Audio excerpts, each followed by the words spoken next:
যদি খুব একটা ভুল না বলি, পুরী এবং হরিদ্বারের পর যে জায়গায় যাওয়ার জন্য আপামর বাঙালির মন ছটফট করে তা হলো কাশী, মানে বেনারস। আর হবে নাই বা কেন? বাবা বিশ্বনাথের আপন সোনার প্রাসাদ যে সেখানে, সঙ্গে ৮৪ ঘাটে নৌকা বিহার, দশাশ্বমেধ, মণিকর্ণিকা ইত্যাদি ইত্যাদি। কিন্তু যাবেন কিভাবে? মানে একটা প্ল্যান তো থাকা চাই নাকি? আর প্ল্যানটা একটু সস্তা হলে তো সোনায় সোহাগা। সমস্ত কিছু রয়েছে ভিডিওতে, আর দেরি করব না, চলুন আজকের সফর শুরু করি। হর হর মহাদেব।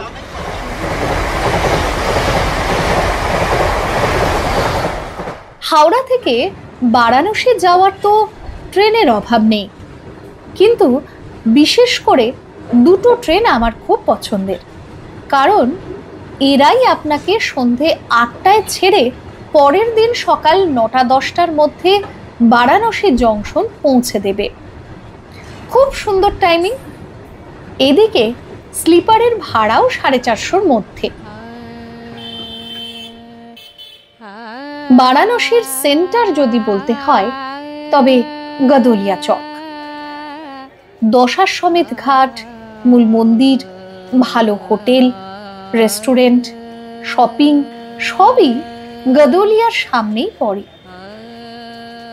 বারাণসী জংশন থেকে মাত্র ৩০ টাকা অটো ভাড়া দিয়ে চক অবধি আসা যায়।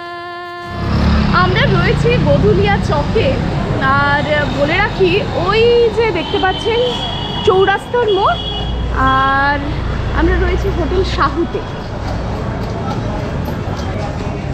অনেক খোঁজাখুঁজির পর খুব সুন্দর লোকেশন এবং অবশ্যই পকেট ফ্রেন্ডলি একটা হোটেল কিন্তু পেয়েছি। এই সময় বেনারসে মোটামুটি ২৫০০ থেকে ২৮০০ টাকা স্টার্টিং রেঞ্জ চলছে হোটেলের। আমরা কিন্তু ১২৫০ টাকা পার নাইট পেয়েছি। আর এখান থেকে আমাদের বাবা বিশ্বনাথের মন্দির একেবারে হাঁটা পথ। এখানে গদোলিয়া চক থেকে ৩০০ মিটার মতো হাঁটলেই দশাশ্বমেধ ঘাট। তবে এই রাস্তায় আবার গাড়ি ঢুকতে দেয় না, তাই একটু হাঁটতে হয়। আমরা গদোলিয়া চক থেকে টোটো নিলাম, নামবো কালভৈরব মন্দিরের সামনে। ভাড়া নিল ২০ টাকা করে পার হেড।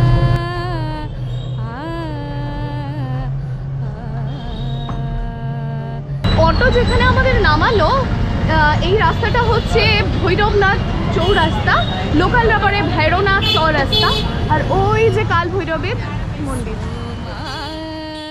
বাবা বিশ্বনাথের দর্শন করার আগে নাকি কাল ভৈরবের দর্শন করতে হয়, এমনটাই নিয়ম।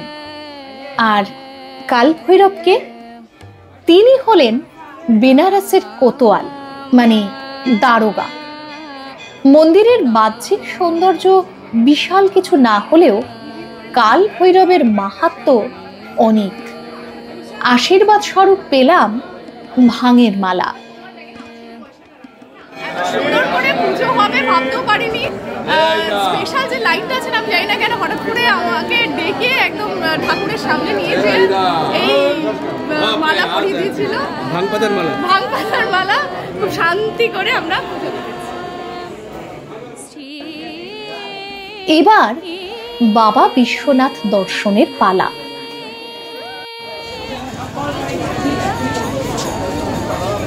আমরা একদম রেডি বাবা বিশ্বনাথ দর্শনে পুজো দেব। বলে রাখি, আমি কিন্তু মন্দির পুলিশের সাথে কথা বলেছি, মোবাইল যখন অ্যালাউ নেই, এরকম ছোট ব্যাগ অ্যালাউ রয়েছে, কিন্তু এর ভেতর যেন কোনো কসমেটিক্সের জিনিস, ডিজিটাল ওয়াচ কিছু না থাকে। চলুন যাই, ভেতরে তো ক্যামেরা অ্যালাউ নেই, সেজন্য আপনাদেরকে দর্শন করতে আসতে হবে, ভিডিও মারফত দেখাতে পারছি না। পাঞ্জাবের শিখ সম্রাট রঞ্জিত সিং মন্দিরের চূড়াটি ১০০০ কেজি সোনা দিয়ে মুড়ে দেন। প্রায় ২০০ বছর আগে অতীতে বহুবার এই মন্দিরটি ধ্বংসপ্রাপ্ত ও পুনর্নির্মিত হয়েছে। মন্দিরের পাশে জ্ঞানবাপী মসজিদ নামে একটি মসজিদ রয়েছে।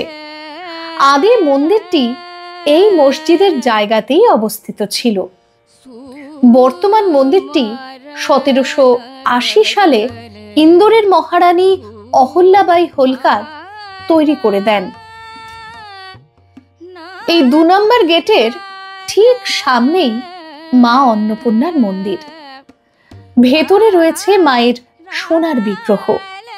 প্রতিদিন দুপুরে এখানে বিনামূল্যে অন্নপ্রসাদ বিতরণ করা হয়। আপনার ট্যুর বাজেট কম থাকলে যে কটা দিন বেনারসে আছেন, দুপুরের খাবারটা এখানেই সেরে নিতে পারেন।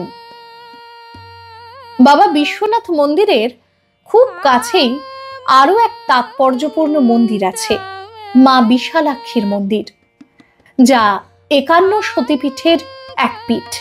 হাঁটা পথেই দেখে নেওয়া যায়। देखिए ये मंदिर जो ये गर्भगृह है, ये स्थान है वो आदि प्राचीन समय से है, आदिकाल से है। जब सती माता का मुख भाग यहाँ पे गिरा था। अच्छा। काश्याम विशालाक्षी गौरी मुखम निवासिनी, इधर में माँ सती का मुख निवास करता है। जो भी अच्छा। पीछे हैं। এই মন্দিরের খুব কাছেই বিশালাক্ষী মিষ্টান্ন ভান্ডার।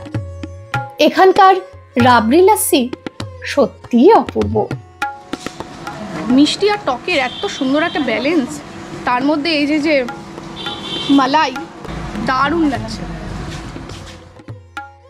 গদলিয়া চকের খুব কাছেই কাশী চাট ভান্ডার। যদি পারেন সন্ধ্যের পর এখান থেকেও একবার ঢু দিয়ে আসুন। বিকেল থেকেই লোকের ভিড় দোকান উপচে রাস্তায় চলে আসে। অভিনব সব চাট এবং প্রত্যেকটি অপূর্ব। রাত বাড়ছে, জানি পেটে ডাক দিয়েছে। এমনিতে গদলিয়া চকের আশেপাশে একেবারেই আমিষ খাবার পাওয়া যায় না, কিন্তু বাঙালির পেট তো। দশাশ্বমেধ ঘাটে পৌঁছানোর ঠিক আগেই দেখবেন দশাশ্বমেধ বোর্ডিং হাউস। এখানে আপনার রসনা তৃপ্তি হবে, তাও একেবারে কম বাজেটে। সাদা মাটা রান্না হলেও বেশ ভালো। মিল সিস্টেম কিরকম কি ব্যাপার? 120 টাকা মাছ ভাত হবে, 90 টাকা নিরামিষ হবে, 110 টাকা ডিম ভাত হবে, 150 টাকা মাংস ভাত হবে। এই মুহূর্তে কিন্তু আমরা রয়েছি দশাশ্বমেধ ঘাটে, আর এতগুলো ঘাট ঘুরলাম, কিন্তু এই ঘাটের যা চঞ্চলতা, এই ঘাটের যা প্রস্তুতি, কারণ একটু পরেই আরতি শুরু হবে, সেটা কিন্তু একদম দেখবার মতো। এখন বাজে 4:30 মতো। এখন থেকেই কিন্তু সেই 6টার আরতির জন্য লোকে বসে গেছে। বাজে ঘড়িতে 5:02, 6টার সময় শুরু হবে আরতি।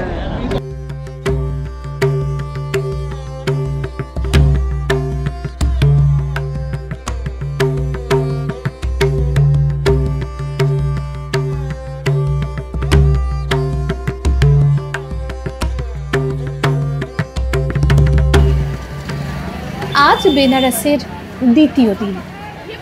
আজ একটু অন্যভাবে কাটাবো। আজ আসল বেনারসকে চেনার দিন। এই আসল বেনারসকে চিনতে গেলে বেনারসের অলিগলিতে ঢুকতে হবে। সকাল সকাল চলে আসুন ঠটেরি বাজার। জলখাবারটা সেরে ফেলুন লক্ষ্মী চায়ওয়ালাতে। এখানকার সিজারিয়ান টোস্ট বেশ জনপ্রিয়, তবে আমার ভালো লেগেছিল মালাই টোস্ট। এই দোকানের উল্টো দিকের লোকালয়ে কোনো পরিকল্পনা ছাড়াই ঢুকে পড়ুন। সরু সরু গলি, প্রাচীন সব বাড়ি বেনারসকে বারাণসী করে তোলে। অলিগলির প্রতিটা বাঁকে একটা করে শিব মন্দির, গায়ে তাদের নাম লেখা। পশুপতেশ্বর মন্দির, রামেশ্বর শিব, আত্মবীরেশ্বর শিব, চন্দ্রেশ্বর শিব, এমন প্রচুর শিব মন্দির আছে। আপনাদের কাছে তুচ্ছ মনে হতে পারে, কিন্তু অবাক হলাম যখন জানলাম যে স্কন্দ পুরাণে এর প্রতিটি মন্দিরের উল্লেখ রয়েছে। এবার নিশ্চয়ই একটু একটু খিদে পেয়েছে। আমরা যেটাকে পুরি বলি, তাই এখানে কচুরি। এই কচুরি বারাণসীবাসীদের আসল জলখাবার। তার সঙ্গে জিলিপি। এই স্রোতে আপনিও গা ভাসিয়ে দিন। আরে দাঁড়ান দাঁড়ান, বেনারস এত সহজে আপনাকে ছুটি দেবে না। ব্লু লস্যি এখানকার এক বিখ্যাত দোকান, রকমারি সব লস্যির সমাহার। এখান থেকে একবার ঘুরে না আসলে কিন্তু বন্ধুরা আপনাকে নিয়ে হাসাহাসি করবে। বেনারসের অলিগলি দিয়ে হাঁটতে গেলে দেখবেন বাড়ি বড় বড়, ভেতরেও খুব বড়, কিন্তু দরজাগুলো খুব নিচু নিচু। কত বড় বাড়ির, এই যে দেখুন এই দরজা। এর কারণ হলো, বলা হয় যখন আপনি দরজা দিয়ে, মেন দরজা দিয়ে ঢুকবেন, তখন মাথা নিচু করে ঢোকার সময় নিজের অহংকারকে বাইরে রেখে তারপর ঘরে ঢুকতে। সেই জন্য কিন্তু বেনারসের যে পুরনো আদলের বাড়িগুলো আছে ঠিক এইরকম, লোকের বাড়ি ঢুকলে কিন্তু দেবে আমাকে।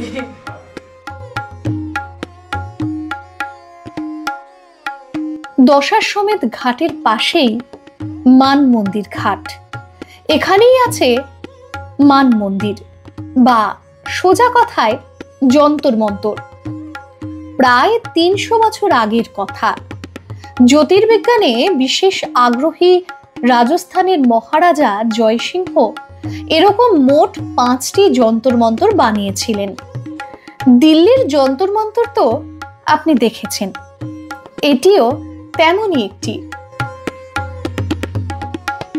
দশাশ্বমেধ ঘাটের পাশেই ললিতা ঘাট, এর ওপরেই নেপালি মন্দির। কারুকার্য অপূর্ব।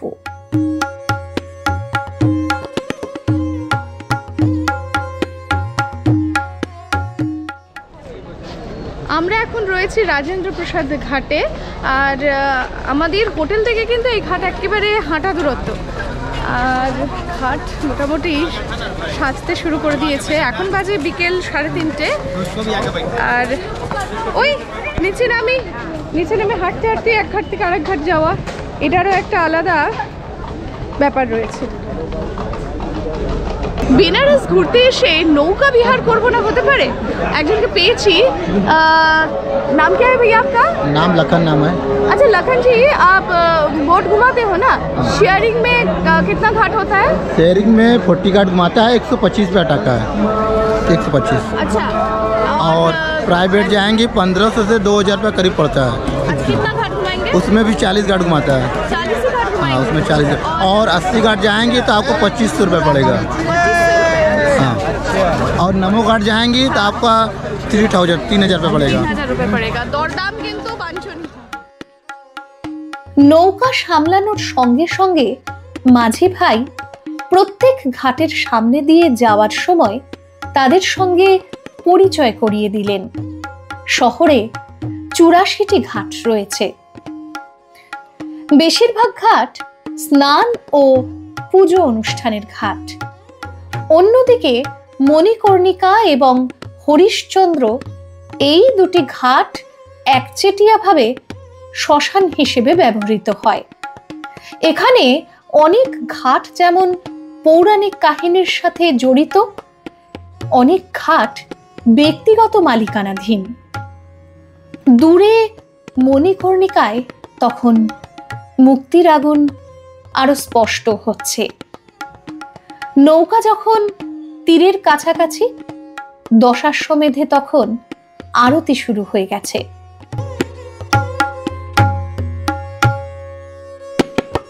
हमारे यहाँ मिनिमम रहता है, मीडियम रेंज रखते हैं। বলছি বেনারসে এসে যদি একটু কাপড়ই না কিনলাম, মানে রেশম শিল্পের জন্য যেখানে বিখ্যাত, তাহলে আর মানে বেনারস আসাটা কিন্তু ইনকমপ্লিট থাকলো। বিশেষ করে মেয়েদের জন্য তো প্রচুর জিনিস রয়েছে। তাই পুনম হ্যান্ডলুমে বসেছি। দশাশ্বমেধ ঘাটে যেতে গিয়ে ডান হাতে সুন্দর সুন্দর একটু অন্যরকম, কারণ আমি অনেক দোকান ঘুরে এসে তারপর কিন্তু এখানে দেখছি। আর এই দুটো পছন্দ করলো, নেওয়া হচ্ছে এই দুটো। হয়তো কোনো ব্লগে এগুলো পড়া দেখবেন, তখন আমি বলে দেবো এটা বেনারস থেকে নিয়েছিলাম। হ্যাপি। আজ বেনারসে শেষ দিন, শহর ছেড়ে বেরোবো। মোটামুটি 13 থেকে 1400 টাকায় একটা অটো বুক করতে পারবেন। প্রথমেই দুর্গা মন্দির। দেবী ভাগবত পুরাণেও এর উল্লেখ আছে। বলা হয় মন্দিরের দেবী মূর্তিটি নাকি নিজে থেকে আবির্ভূতা হন, কেউ প্রতিষ্ঠা করেনি। মন্দির প্রাঙ্গণে একটি কুণ্ড আছে, একে দুর্গা কুণ্ড বলে। একসময় গঙ্গার সঙ্গে এই কুণ্ড যুক্ত ছিল। এর কাছাকাছি সংকটমোচন হনুমান মন্দির। রামচরিত মানস রচয়িতা তুলসীদাস এখানেই হনুমানজির দর্শন পেয়েছিলেন। BHU নয় নয় করে আজ এরও বয়স 110 বছর হয়ে গেল।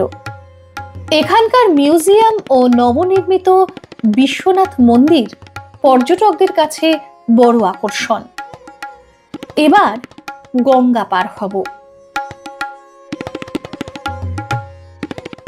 ওপারে রামনগর দুর্গ। 1750 সালে কাশী নরেশ মহারাজা বলবন্ত সিং প্রাসাদটি তৈরি করেন চুনার বেলে পাথর দিয়ে, যেখানে আজও রাজপরিবারের বর্তমান সুরীরা বাস করছেন। বা বলা ভালো, এই রামনগর দুর্গের সামান্য কিছু অংশই পর্যটকদের জন্য খোলা আছে। সিংহদুয়ার পেরোনোর পর প্রথমেই পাবেন মহাভারত রচয়িতা বেদব্যাসের মন্দির। আছে দক্ষিণমুখী হনুমানজির মন্দির। মূল শহর ছেড়ে 10 কিলোমিটার বাইরে বেরিয়ে এসেছি। আজকের শেষ গন্তব্য সারনাথ। 528 খ্রিস্টাব্দে ভগবান বুদ্ধের বোধ লাভের পর তিনি এই জায়গাতেই প্রথমবার তার শিষ্যদেরকে উপদেশ দেন, যে কারণে বৌদ্ধ তীর্থযাত্রীদের কাছে সারনাথ বিশেষ জায়গা রাখে। সারনাথের আরও একটি বিশেষ জায়গা হল সারঙ্গনাথ শিব মন্দির। মন্দিরে পাশাপাশি দুটি শিবলিঙ্গ আছে। বলা হয় আদি শিবলিঙ্গটি মা পার্বতীর ভাই সারঙ্গ স্থাপন করেছিলেন। দ্বিতীয়টি স্থাপন করেন গুরু শঙ্করাচার্য। বিশ্বাস করা হয় গোটা শ্রাবণ মাস জুড়ে শিব ও পার্বতী এখানে বাস করেন। এছাড়াও কোনো একটা দিন চাইলে অসি নদীর তীরে আস্সিঘাট থেকেও ঘুরে আসতে পারেন। অনেকেই এখানে গঙ্গা আরতি দেখার জন্য যান। তবে আমার অভিজ্ঞতা বলে যে দশাশ্বমেধ ঘাটের আরতির সামনে তা কিছুই না। যাই হোক, আজকের ভিডিও শেষ করার সময় হয়েছে। তার আগে হিসেবের প্রশ্নে আসি। 3 জনের গ্রুপের জন্য জনপ্রতি খরচ এই রকম। স্লিপার ক্লাস ট্রেন ভাড়া আপ ডাউন মোট 860 টাকা, স্টেশন থেকে গাদোলিয়া চক আপ ডাউন 60 টাকা, হোটেল ভাড়া 400 টাকা জনপ্রতি। 3 দিনের রাতের মাঝভাত খরচ 360 টাকা জনপ্রতি। কালভৈরব মন্দির আপ ডাউন 40 টাকা, থাটেরি বাজার আপ ডাউন 20 টাকা, নৌকা বিহার 140 টাকা। তৃতীয় দিনের অটো ভাড়া 500 টাকা জনপ্রতি, মোট 2380 টাকা। বেনারস ঘুরে শেষ করার মতো তো জায়গা নয়, আর বেনারস যতদিনই থাকুন শেষ হবার নয়। তবে পর্ব তো শেষ করতে হবে। মনে ইচ্ছা রইল, যদি মহাদেব চান তাহলে নিশ্চয়ই আবারও আসবো। এখানেই শেষ করছে আজকের পর্ব। যদি ভিডিও ভালো লাগে তাহলে চ্যানেল সাবস্ক্রাইব করে নিন, আর লাইক কমেন্ট শেয়ার করতে ভুলবেন না। আজ আসি, খুব তাড়াতাড়ি দেখা হচ্ছে আর নতুন একটি পর্ব নিয়ে। Good bye, Har Har Mahadev.